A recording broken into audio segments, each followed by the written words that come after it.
Long before Islam brought clarity, dignity, and structure to family life, Arabia lived in a time known as Jahiliyyah, the age of ignorance. It was a society where customs were shaped by desire, lineage, pride, and tribal traditions rather than divine guidance. And marriage then was not what we know it to be today.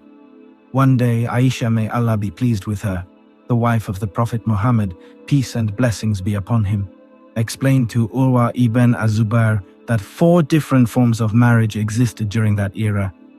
She described them carefully one by one.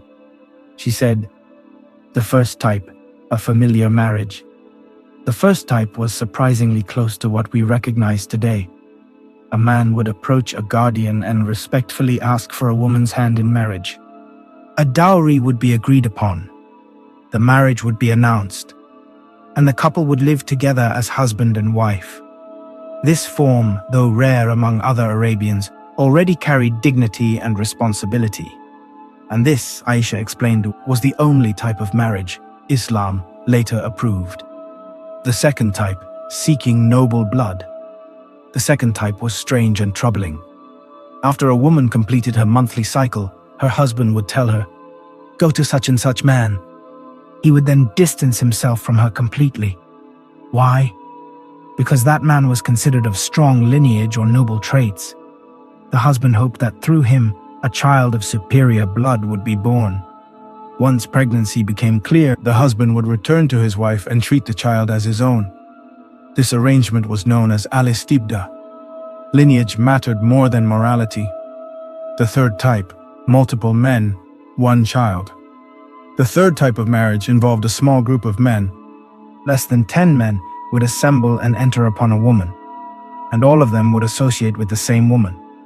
If she became pregnant and later gave birth, she would wait until some time had passed. Then she would call all of them together, and none of them would refuse to come. And when they all gathered before her, she would stand before them and she would say, "You all know what happened. This child belongs to you." She would point to whichever man she chose. And once named, he could not refuse. The child would carry his name no matter the truth. The fourth type, public prostitution. The fourth type was the most degrading. Women were treated as open doors, marked and known, where no refusal was expected and no protection existed. Some women openly allowed men to come and go freely. They placed flags outside their homes, signaling availability. When a child was born from such a situation, the men involved would be summoned. A specialist known as a क़ā'iफ़, someone skilled at tracing resemblance, would examine the child. Whichever man was identified as most similar would be declared the father. And again, he could not refuse. In all of this, children were born into confusion. Women carried burdens without honor, and men escaped responsibility until it was imposed. This was the world before revelation. Then came the light of truth. Aisha concluded with powerful words.